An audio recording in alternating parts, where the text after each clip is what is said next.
Bien, seguimos con el estudio de Isaías.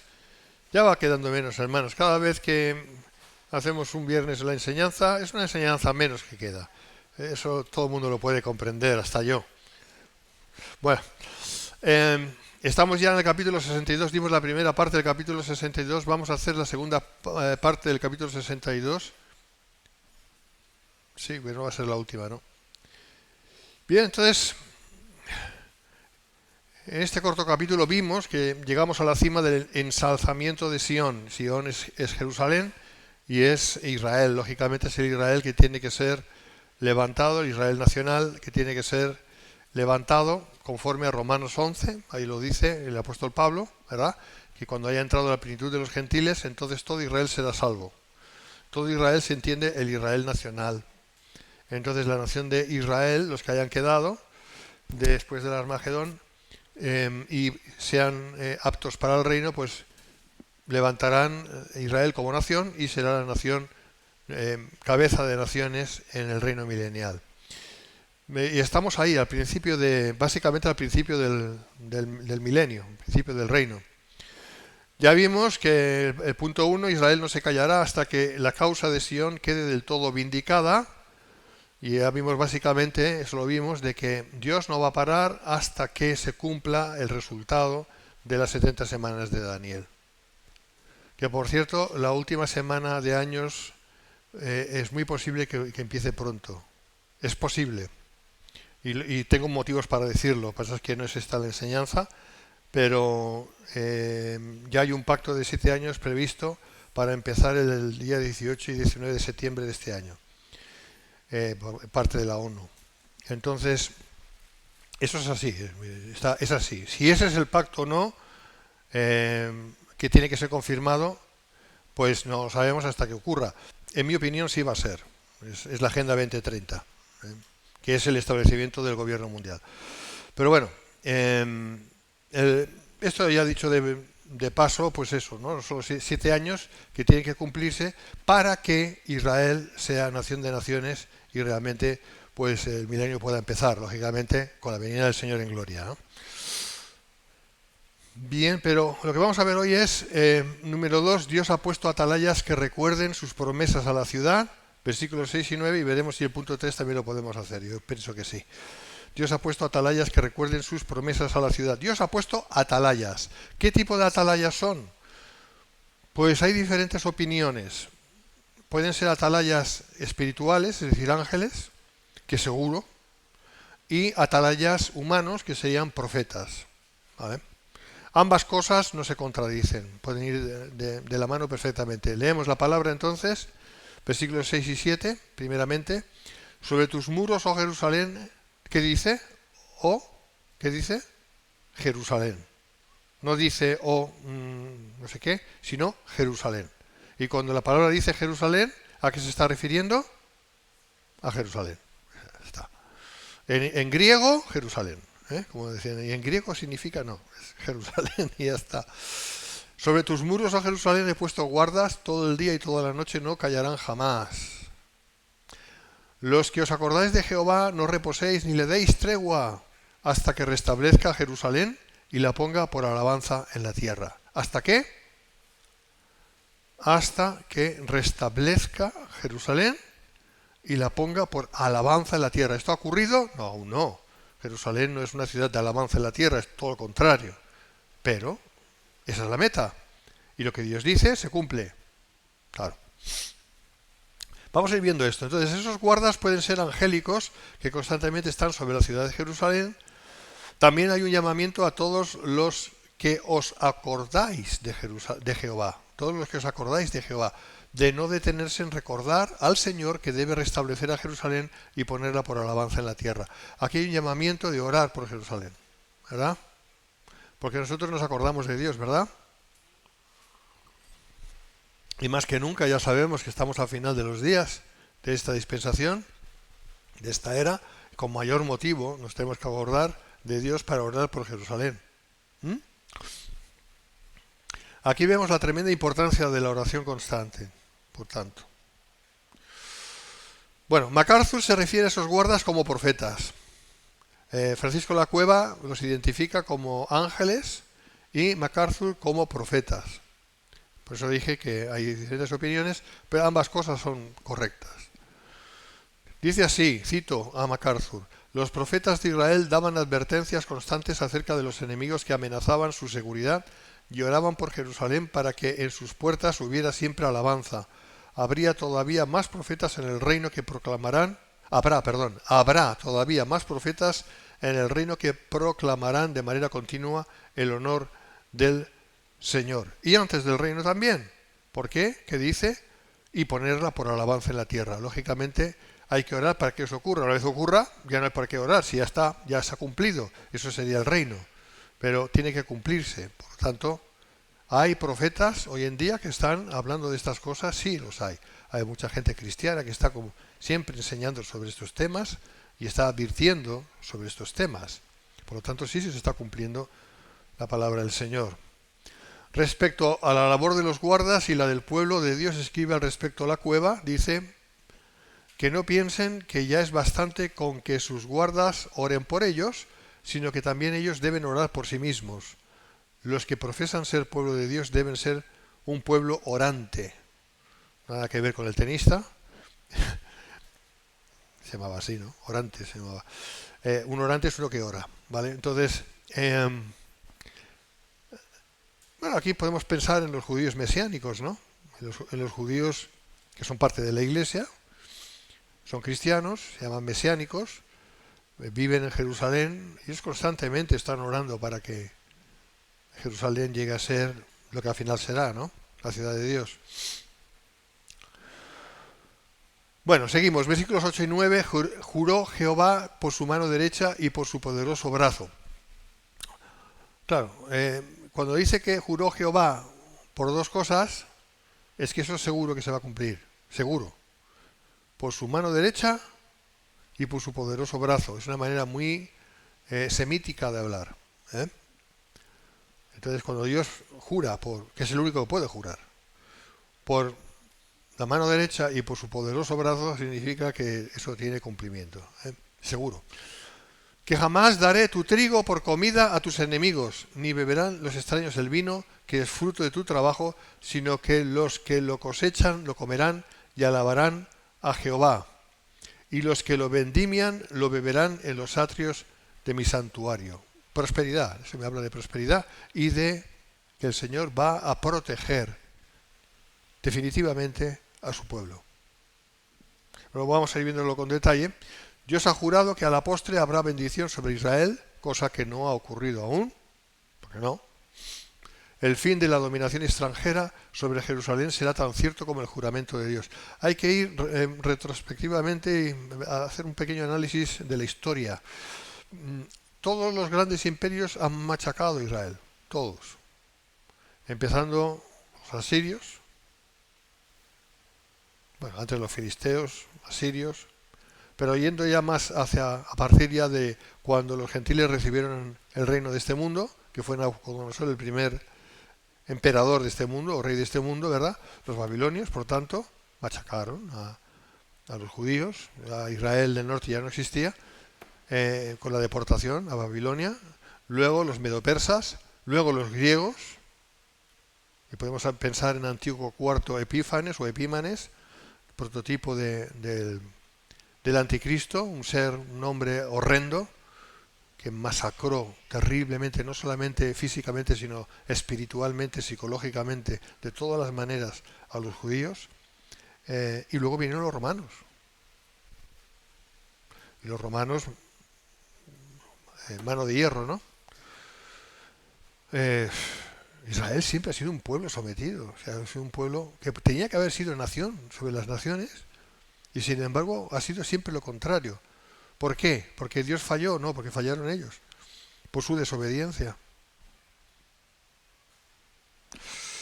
Pero eso va a cambiar. Eso va a cambiar. Bueno, a partir ya de que el resto de Israel, o Jerusalén más bien, o Judea, en tiempo de los romanos, fue dispersada ya en el 70 después de Cristo con la destrucción del templo, que eso es muy importante tenerlo en cuenta. No tengo tiempo ahora para hablar de ello, pero la destrucción del templo en el 70 después de Cristo por los romanos también, eso fue absolutamente devastador, ¿no? Y luego en el 135 después de Cristo, por orden del emperador Adriano, que además era español, era hispano, fíjate por dónde, eh, que ya acabó ya de deshacer todo lo que quedaba de Israel de entonces y sembró, eh, o sea, tiró todo Jerusalén, todos los edificios, todo lo arrasó completamente, le pasó el arado y sembró sal. O sea, como diciendo, aquí ya se acabó para siempre, ¿no? Y todos los judíos que quedaban, que no eran muchos, pero los que quedaban, fueron dispersados ya por todas las naciones. Y luego lo que los judíos tuvieron que soportar a través de toda la historia de la Iglesia, ¿no? O sea, en el mundo, pero con la Iglesia al lado. No tiene nada que ver la Iglesia, claro, pero la verdadera Iglesia no tiene nada que ver, pero fueron coetáneos, ¿no? Ambas cosas, ambos sucesos fueron coetáneos.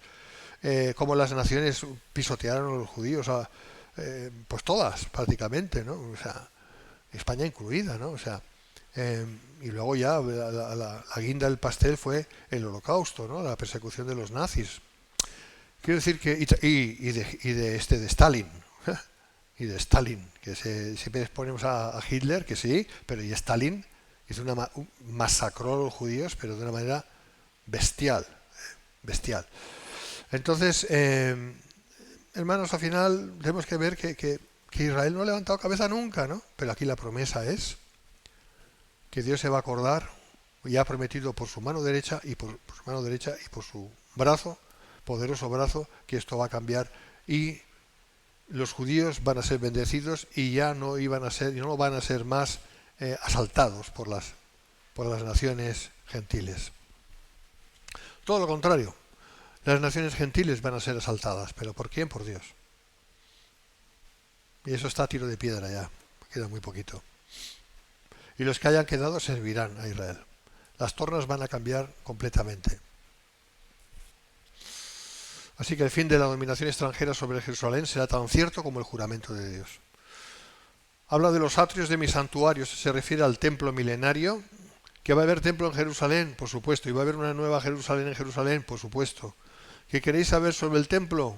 Leed Ezequiel capítulos del 40 al 46.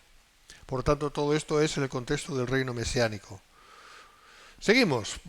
Punto 3. El profeta convoca a prepararse para dar la bienvenida a los exiliados que vuelven a su patria.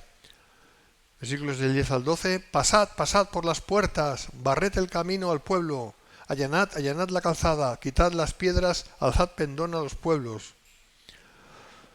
He aquí que Jehová hizo oír hasta lo último de la tierra, decid a la hija de Sión, he aquí viene tu Salvador, he aquí su recompensa con él, y delante de él su obra. ¿Qué dice? Decirle a la hija de Sión, esto es el Israel incipiente, el Israel que entra, que va a entrar en el reino, que va a ser cabeza de naciones. He aquí viene tu Salvador. ¿Quién es el Salvador? Es Yeshua HaMashiach, Jesús el Mesías, gloria a Dios. He aquí su recompensa con él y delante de él su obra. Y les llamarán pueblo santo, redimidos de Jehová, y a ti te llamarán ciudad deseada, no desamparada. En todo esto, ¿dónde va a estar la iglesia, por cierto? Con el Señor. Y reinaremos con él. Eso dice la palabra. Pero aquí los protagonistas son los israelitas de nuevo. Entonces el profeta convoca aquí a prepararse para dar la bienvenida a los que regresan del exilio. Este es un llamamiento a preparar el camino, a quitar los obstáculos que se opongan a un viaje en paz de los que regresarán a Jerusalén, la del milenio. ¿Por qué habla tanto del viaje, del viaje, del viaje? Porque las condiciones que va a haber después del Armagedón, yo pienso que es como que se vaya a volver a la Edad Media, en un sentido. Van a tener que volver en burro o a pie, yo qué sé cómo. Porque todo va a ser destruido, totalmente destruido y devastado. Eso es lo que podemos entender por lo que vemos, por ejemplo, en el libro de Apocalipsis, ¿no? O sea, las condiciones naturales no van a ser fáciles, en un principio, ni mucho menos. Que va a haber aviones que puedan transportar. Parece ser que también lo vimos en su momento, que Isaías lo dice. Si esto va a ser así, lo interpretamos de esa manera, pues vale, muy bien, sí, si lo dice, lo dice. Pero aparte de eso, todo lo demás es que va a estar devastado. Es que No podemos ni imaginar cómo va a estar. ¿eh? Por tanto, este mandato, versículo 11, si veis el contexto lo leéis, al igual que los demás, preparan al pueblo para la exaltación de Sion y la manifestación de su salvación. También estos versículos, en capítulos y versículos de Isaías, corroboran esto. Como ya vimos y repasaremos ahora, Isaías ya habló de ese futuro acontecimiento. Leemos en Isaías 40, 9 al 11, lo vimos en su momento. Súbete sobre un monte alto, anunciadora de Sión, levanta fuertemente tu voz, anunciadora de Jerusalén, levántala, no temas, di a las ciudades de Judá, ved aquí al Dios vuestro. Dios suyo es el Mesías. Es curioso porque los judíos ahora no están esperando, ellos están esperando un Mesías, pero están esperando un Mesías como lo estaban esperando en su momento cuando estaban los romanos. Es decir, un Mesías humano fuerte. O sea, ellos no están esperando al Hijo de Dios. Eso ni se les pasa por la cabeza. En primer lugar, porque no son trinitarios. ¿Me entendéis? Ellos están esperando un líder humano fuerte, que les haga el bien. Porque algunos dicen, no, es que los judíos están esperando un Mesías como nosotros entendemos que es el Mesías, ¿no? Que es verdadero Dios y verdadero hombre. No, por eso no aceptaron a Jesús, porque Jesús no solamente decía que era, lo que es obvio, hombre, sino que decía que era el Hijo de Dios. Y eso no lo podían entender. Primero porque no les convenía, porque los romanos estaban ahí, y ponerse del lado de él hubiera sido una pelea contra los romanos, y los romanos les iban a masacrar, y ellos no querían perder sus privilegios. Estoy hablando de los fariseos, del Sanedrín, etcétera. No querían perder sus privilegios, ¿me entendéis? Entonces querían estar en paz, entre comillas, con los romanos, porque les iba bien. Y Jesús hubiera sido, pues eso, una piedra de tropiezo. La piedra que es la roca, la piedra que es la que sostiene el edificio, es la que desecharon. ¿Te das cuenta? Pues la desecharon. Pero por esa razón. Y también la otra razón espiritual, porque los fariseos no creían y los judíos siguen sin creer en Jesucristo como Dios, como hombre sí, claro, pero como Dios no. Entonces ellos siguen igual, ellos están esperando a alguien poderoso, fíjate la película, alguien poderoso que les libre de sus enemigos. ¿Quiénes son los enemigos ahora mismo de Israel? El mundo entero. Pero en concreto, ¿quiénes sobre todo? Sus vecinos, ¿no?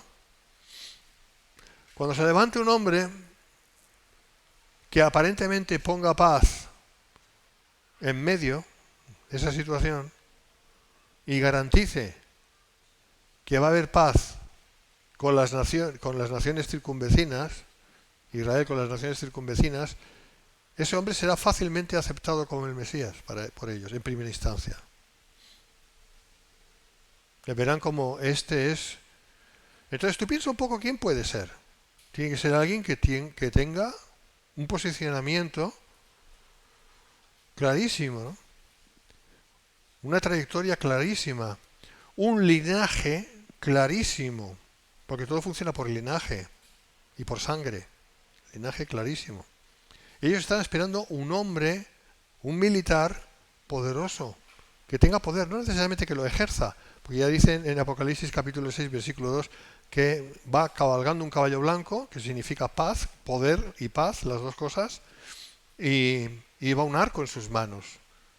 O sea, ostenta el poder, aunque no lo va a usar en primera instancia.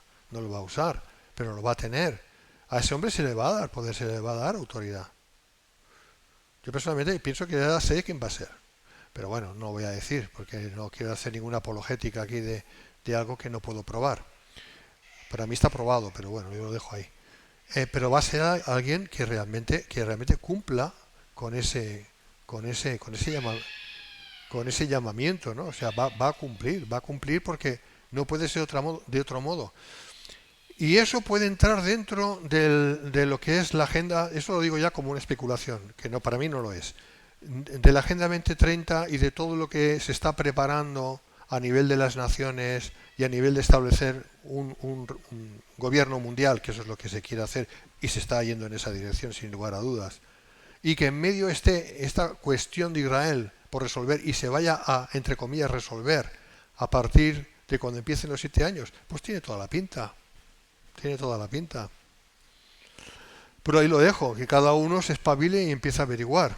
Yo lo hago por mi cuenta y estoy encontrando resultados impresionantes. Sabemos por la Biblia que ese reino o ese gobierno mundial solamente durará 3 años y medio. Y empezará cuando en la mitad de esos 7 años se manifieste como falso Cristo, este falso Mesías. Cuando se siente en el templo, por lo tanto tiene que haber un templo, tendrá que haber un templo en Jerusalén, cuando se siente y se haga pasar por Dios. Y entonces los judíos van a decir esto qué blasfemia es esta, ¿no? No lo van a aceptar, como no puede ser de otra manera, ¿no? Entonces su Mesías se les va a caer al suelo, ¿eh? Y luego ya será cuando tendrá el Señor el camino fácil para hacerles ver que el Mesías es quien es realmente, que es Jesús, ¿no? Pero bueno, ¿por qué decimos todo esto? Pues no me acuerdo ya, pero bueno. Súbete sobre un monte alto, anunciadora de Sión, levanta fuerte tu voz, anunciadora de Jerusalén, levántala, no temas, di a las ciudades de Judá, vete aquí al Dios vuestro. Sí, estaba diciendo lo que estaba diciendo, era una preparación para esto, exactamente, sí, ya me acuerdo. Pues muy bien, muy fácil. Cuando haya pasado la abominación desoladora, cuando eso haya ocurrido y hayan huido a los montes de Judá y hayan huido haciendo caso al Evangelio, Mateo 24, hayan huido a esos judíos a resguardarse, a partir de ese momento es cuando eso se va a empezar a cumplir. Súbete sobre un monte alto, anunciará de Sion, levanta fuertemente tu voz, anunciará de Jerusalén, levántalo, no temas, di a las ciudades de Judá, vete aquí al Dios vuestro. Van a anunciar que el Señor viene y lo van a saber. He aquí que Jehová el Señor vendrá con poder y su brazo señoreará. He aquí que su recompensa viene con él y su paga delante de su rostro. Eso estamos hablando aquí cuando se siente en el trono de Jerusalén en Mateo 25, del 31 en adelante, y juzgue a las naciones que hayan quedado. Como pastor apacentará su rebaño, en su brazo llevará los corderos y en su seno los llevará, pastoreará suavemente a las recién paridas. Ahí es donde el Señor empezará su ministerio de pastor con el Israel que va a empezar a ser la nación de Dios. Ahí estamos hablando ya del milenio.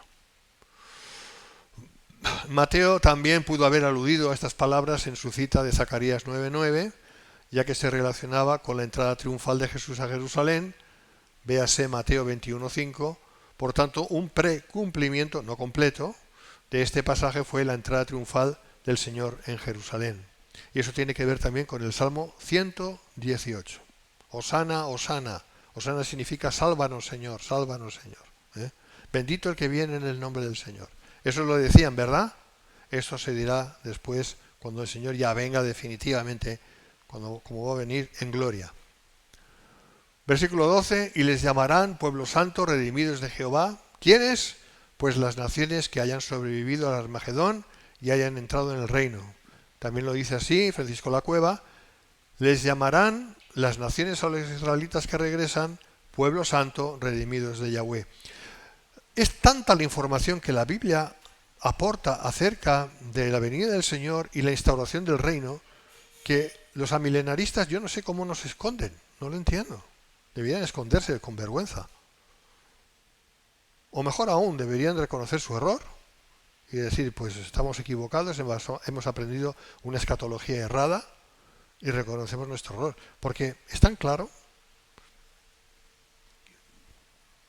Pero bueno, cada uno que haga su caponsayo. Al final el Señor pagará a todos y a cada uno conforme a sus obras. Y a ti te llamarán ciudad deseada, no desamparada. A Jerusalén se le dirá la ciudad buscada y deseada, será la ciudad ya nunca más desamparada, la ciudad salvada y levantada. ¿Esto se ha podido decir en algún momento? No. ¿Se puede decir ahora? No. ¿Se tiene que decir? Sí. ¿Tiene que ver con la iglesia? Nada. Nada. Bien, seguimos. Isaías 63:1. Yo pienso que puede llegar a Isaías 66 hoy. Sí. ¿No? No.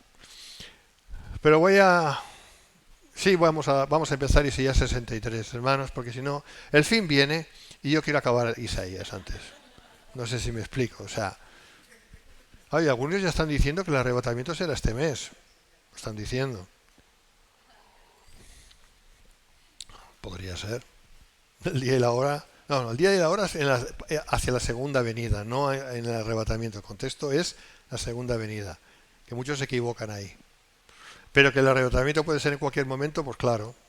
No te dice nada la Biblia cuando es el arrebatamiento.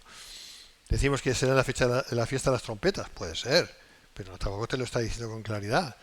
Por lo tanto, cada día puede ser el arrebatamiento. ¿Estás preparado, hermano? Muy bien. Bien, en este capítulo veremos la venganza de Dios contra sus enemigos. Versículos del 1 al 6. No voy a leer más porque tampoco se nos va a quedar en la cabeza. Ya lo veremos cuando toque.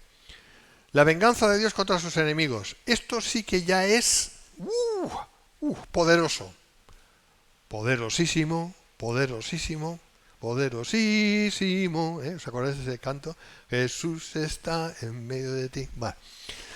¿Quién es este que viene de Dom, de Bosra, con vestidos rojos, este hermoso en su vestido, que marcha en la grandeza de su poder?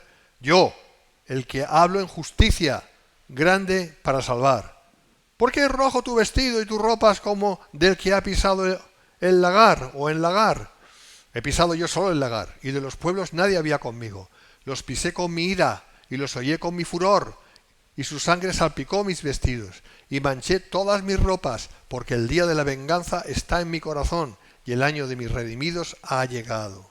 Miré y no había quien ayudara, y me maravillé que no hubiera quien sustentase, y me salvó mi brazo, me sostuvo mi ira, y con mi ira hollé los pueblos, los embriagué en mi furor y derramé en tierra su sangre. ¿Quién ha dicho que Dios no sea ira? El concepto que tenemos de Dios es un concepto muy, muy buenista. Dios es amor. Claro que Dios es amor, pero Dios sea ira. Suya es la venganza, Él pagará. ¿O no lo dice? Claro que sí. Lo que Dios es 3 veces santo, hermanos. Bien. Aquí se nos describe la victoria de Dios sobre sus enemigos, está claro, ¿no? Este es el día de la venganza de nuestro Dios. Es la descripción del Armagedón. Solo hay que ver los siguientes versículos. Estamos ahora en Apocalipsis 14, 18 al 20, 19, 13 y 16, 16. Y salió del altar otro ángel que tenía poder sobre el fuego, y llamó a gran voz al que tenía la voz aguda, diciendo: mete tu hoz aguda y vendimia los racimos de la tierra, porque sus uvas están maduras. De ahí lo del lagar. Uvas maduras. Y el ángel arrojó su hoz en tierra y vendimió la viña de la tierra, y echó las uvas en el gran lagar. ¿De qué? De la ira de Dios. Y fue pisado el lagar fuera de la ciudad, y del lagar salió sangre hasta los frenos de los caballos. Los frenos de los caballos. Más o menos una altura así. 320 kilómetros cuadrados que tiene Armagedón, la llanura de Armagedón. Por 1.600 estadios, ahí te dice en estadios. Estaba vestido de una ropa teñida en sangre, y su nombre es el Verbo de Dios. Y los reunió en el lugar que en hebreo se llama Armagedón, Har Megiddo. Armagedón. La manera española de decir Armagedón es Har Megiddo, la montaña de Megiddo. Para que la tierra tenga verdadera paz y haya verdadera justicia, la maldad y los malvados deberán ser erradicados para siempre. ¿Quién no está de acuerdo con eso? ¿Quién no está de acuerdo con eso? Pero ¿cómo es posible? Pues es posible porque es así. No es porque no hay otro remedio, no, es que es así. Es que no puede coexistir el agua y el fuego. El aceite y el agua tampoco se mezclan. Entonces, ¿por qué hay tanta maldad en el mundo? Porque Dios tiene paciencia. ¿Por qué? Porque está esperando el momento en que se cumpla su voluntad, y entonces sí venga el juicio. Y el juicio va a ser total. Por eso yo siempre estoy diciendo, Mucha gente, toda la gente que está viva ahora, no toda no, pero la inmensa mayoría de la gente que está viva ahora dentro de poquitos años estarán muertos.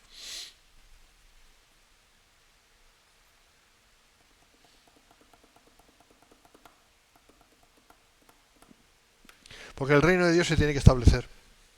Y la única manera que se establezca el reino de Dios es sacando lo que impide que se establezca.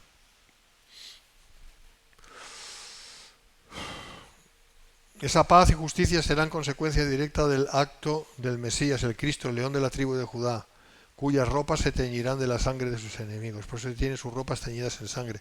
Es la sangre de sus enemigos, no es su sangre. Aquí ya es la sangre de sus enemigos. Bien, el capítulo, versículo 1, empieza con preguntas retóricas. ¿Quién es este que viene de Edom, de Bosra, con vestidos rojos? Este hermoso en su vestido que marcha en la grandeza de su poder. Edom, al sudeste del Mar Muerto, era el enemigo tradicional de Israel. O sea, Edom caracteriza al mundo que odia a Dios, ¿vale? Edom es sinónimo del mundo. Bosra fue la ciudad capital de Edom en un tiempo también. La respuesta a esas preguntas es diáfana. Dice, yo, el que hablo en justicia, grande para salvar. Es decir, el verbo de Dios, el Mesías, quien viene como el vengador que se acerca a Jerusalén para reinar tras haber vengado a su pueblo de todos sus enemigos, se presenta con la imagen de la destrucción de Edom, que aquí representa a los últimos y más acérrimos rivales de Dios y de su pueblo. ¿Quiénes son sus rivales, sus oponentes más acérrimos?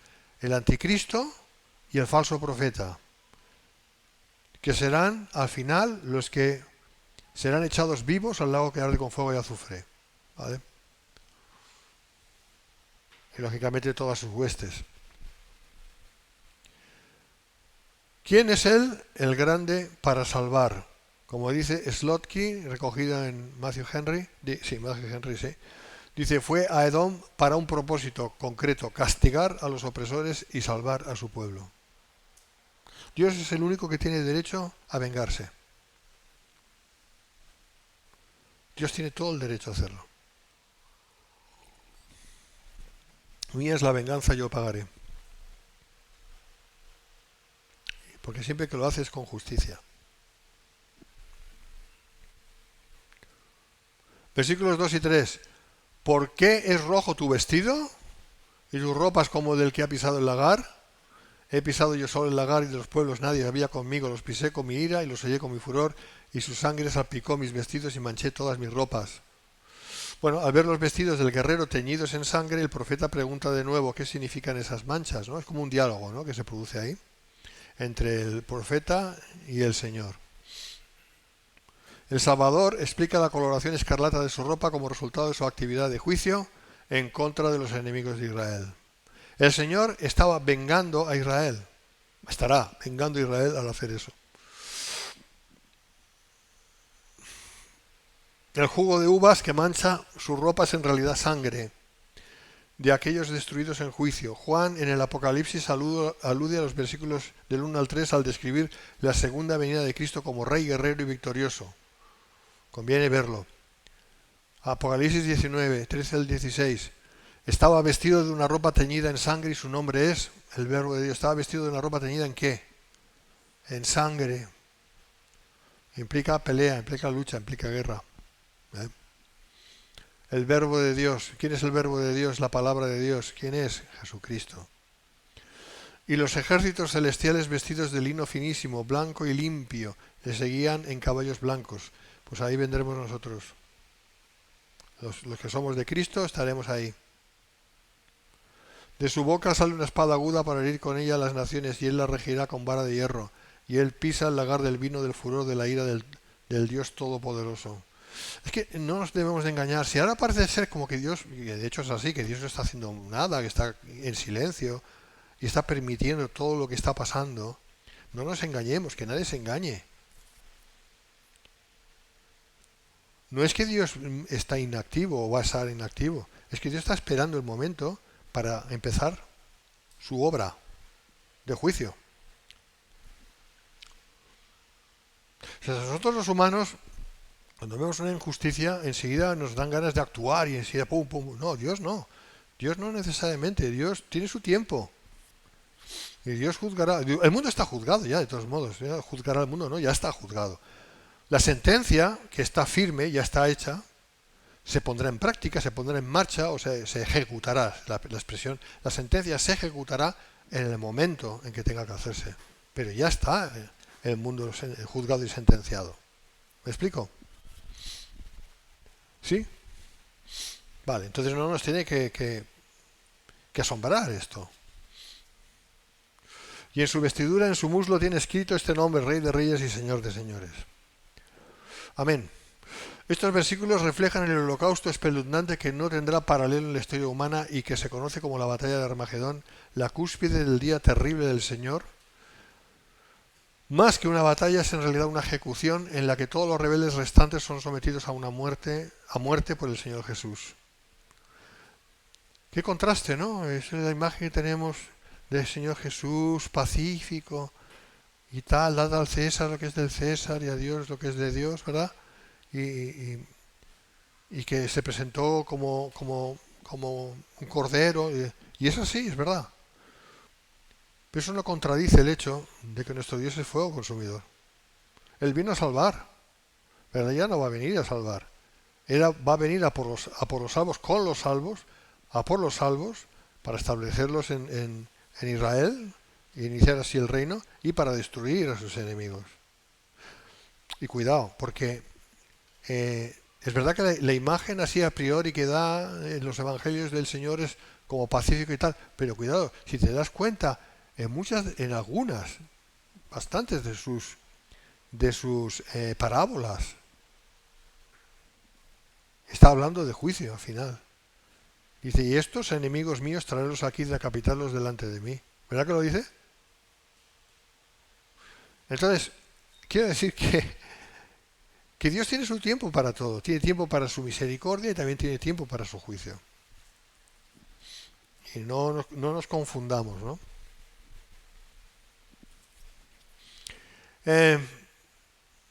Bien.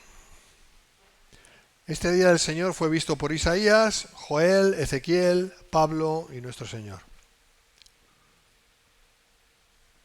Esto está clarísimo. Y esto ya no es una parábola. Cuando el Señor dijo en Mateo 25, 31 adelante, que el Señor va a venir, se va a sentar en el trono y va a reunir a todos los que hayan quedado. A la derecha va a poner a sus ovejas y a la izquierda a las cabras. ¿Y qué va a pasar con las cabras? Les va a enviar al fuego eterno directamente. Directamente. Y los otros van a entrar en el reino. Bueno, paralelamente Francisco La Cueva escribe: el divino guerrero responde que esas manchas rojas son de la sangre de sus enemigos. Al pisarlos como se pisan las uvas en el lagar, la sangre le ha salpicado los vestidos. Es ahora el día de Yahweh, de venganza contra los enemigos, de redención para Israel. Como siempre venimos diciendo, las tornas van a cambiar. Así como Israel fue castigado y masacrado y vilipendiado, robado, en fin, asesinado por las naciones gentiles, ahora va a ser al revés. Pero no van a ser ellos que lo van a hacer, lo va a hacer el Señor, que les va a defender. Versículo 4, porque el día de la venganza está en mi corazón y el año de mis redimidos ha llegado. El día de la venganza está en su corazón. Y lo está diciendo Isaías 730 años antes de Cristo. Y ya entonces el día de la venganza de Dios está en su corazón. No nos engañemos, ¿eh?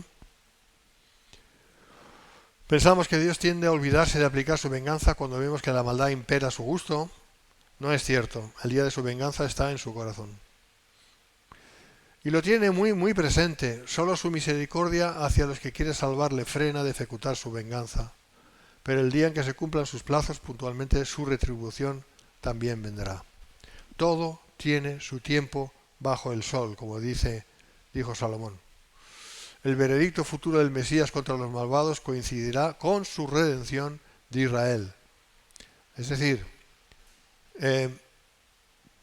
destruirá a los malvados y acto seguido, paralelamente, muchas veces hasta paralelamente, levantará a sus redimidos. Versículo 5, miré y no había quien ayudara, me maravillé que no hubiera quien sustentase y me salvó mi brazo y me sostuvo mi ira. Vale, aquí tenemos que entender esto desde una postura antropocéntrica, ¿vale? O sea, hablándolo en perspectiva natural. Está hablando el Señor aquí desde una perspectiva natural, ¿vale? Antropocéntrica, ¿vale? El divino guerrero se asombra de que no haya nadie en la tierra que se pusiese de su lado. Eso aparece varias veces a lo largo de la Escritura. Es una manera humana de expresarse. Dios se asombra, hombre, no. Dios no se asombra de nada porque Dios lo sabe todo. Pero Dios tiene sentimientos. Entonces es como que expresa, pues eso mismo, ¿no? Lo que dice aquí, que no haya nadie que se ponga a su lado. Eso implica que en ese tiempo los enemigos de Dios estarán fuertes. Muy fuertes. El anticristo y todos los que están con él estarán muy fuertes. Porque los redimidos, los que van a entrar en el reino, estarán en mucha debilidad. Escondiéndose en cuevas, escondiéndose en Petra, escondiéndose en las cuevas de los montes de Judá. Y los que hayan quedado por el mundo, pues vaya usted a saber dónde. Imagínate, justo en este tiempo, desde hacía ya 3 años y medio, nadie podía comprar ni vender. Si no tenía puesta o si no, voy a hablar en futuro para que se entienda mejor. Nadie podrá comprar ni vender si no tiene puesta la marca de la bestia. Los que podrán comprar y vender serán los que tengan la marca de la bestia. ¿Me estás entendiendo? Pero, que por cierto ya están diciendo que la quieren implementar, un microchip debajo de la piel para que no puedas, para que tengas necesariamente que comprar y vender. Lo dicen así, lo están diciendo así. He visto el artículo ¿no? Entonces, es increíble la velocidad que está tomando esto. La cuestión digital, el modelo digital, etcétera, etcétera, ¿no? Que va a desaparecer el modelo físico, dinero físico, y ya... Por eso también están imprimiendo tanto papel para que no valga nada, ¿sabes? Y les sea más fácil pasar a lo que es la moneda digital, que no va a ser moneda, no va a existir. Entonces, todos van a depender del sistema. Vaya usted a saber qué sistema va a ser. Que va a ser, pues ya sabemos cómo, ¿no? Entonces, el siguiente paso es meter un chip debajo de la piel, así lo están diciendo, así lo están asegurando, para que tú puedas ser, y dicen así, para que usted pueda ser parte de la sociedad y pueda usted comprar y vender. ¿Vale? Entonces, cuando llegue la marca de la bestia, que lógicamente implicará una entrega al sistema, al anticristo y por tanto a Satanás, de ahí que se ponga la marca de la bestia está perdido, va a ser la inmensa mayoría de la gente del mundo, va a ser la inmensa mayoría. Relativamente no van a ser muchos los que no van a querer. Estos, los que no van a querer, no van a poder comprar ni vender. Van a tener que vivir del trueque, de lo que puedan conseguir, escondiéndose, no van a estar en el sistema. ¿Me entiendes?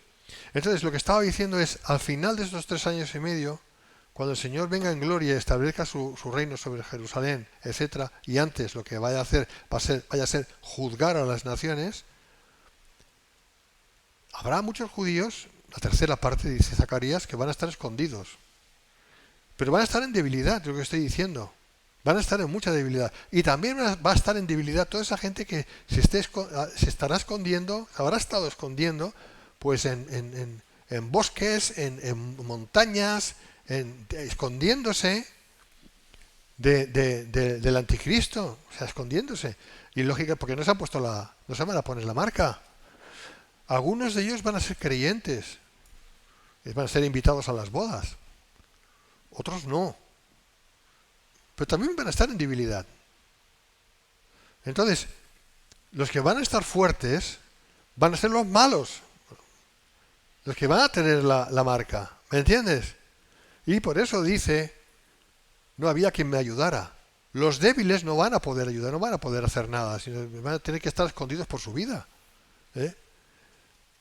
Y entonces dice, y me maravillé, me asombré de que no había nadie fuerte. No, es que no lo va a haber. No va a haber nadie que pueda ponerse del lado del guerrero triunfante, porque no van a poder, no van a tener fuerza, ninguna nación va a tener fuerza. Todas las naciones ahora estarán bajo el yugo de la Agenda 2030 o similar, del gobierno mundial. Por eso dice, pero me salvó mi brazo y me sostuvo mi ira. Es decir, el Señor va a ser totalmente único. O sea, Él va a hacer la obra. No va a necesitar de nadie realmente. Va a ser la salvación física, en el sentido físico natural, no solamente espiritual, sino físico y natural del Señor sobre o en beneficio de los que vayan a entrar en el reino. ¿Se entiende? Esta explicación que he dado es importante para entender cómo va a ser. Y aquí se cumplirá, ¿no?, lo que dice Romanos 12:19, mía es la venganza, yo pagaré. La salvación futura de Israel será un logro realizado de manera exclusiva por el Señor. Como dice Moriarty, citado por Francisco Lacueva, cito, Yahweh no se ha servido de ningún instrumento para llevar a cabo su juicio, como cuando en tiempos pasados utilizó el poder de Asiria o de Babilonia para castigar a su pueblo. No, esta vez lo va a hacer Él directamente. Con las decenas de miles. Los carros del Señor vendrán por miles. Y me sostuvo mi ira, su ira santa será el motivo de su justa venganza. Esta es la explicación. Y si tenemos alguna dificultad en aceptar esto, es que tenemos un problema de comprensión de cómo es Dios. Dios es tres veces santo y por tanto Jehová abomina al perverso, mas su comunión íntima es con los justos. Proverbios 3:32. Y ya vamos a acabar, versículo 6. Y con mi ira hollé los pueblos y los embriagué en mi furor y derramé en tierra su sangre. Pues no es muy halagüeño, ¿verdad? No. La metáfora los embriagué en mi furor va de la mano con lo de pisar el lagar. Como dice MacArthur, Apocalipsis compara la ira de Dios con el vino en varias ocasiones. Los embriagará, los hará pedazos. Nunca más contaminarán la tierra con sus maldades. Fijaros si hay contaminación espiritual ahora mismo en la tierra. Es terrible, terrible lo que hay. Y no puedo ni siquiera decir muchas de las cosas. Es terrible lo que hay. Hablemos de colorines, ya me entendéis, ¿no? Es terrible, terrible, cada vez más, todo peor, todo peor. ¿Cómo no va a haber una venganza de parte de Dios? ¿Cómo no lo va a haber? Claro que lo va a haber. Pues hasta aquí, seguiremos, Dios os bendiga. No sé si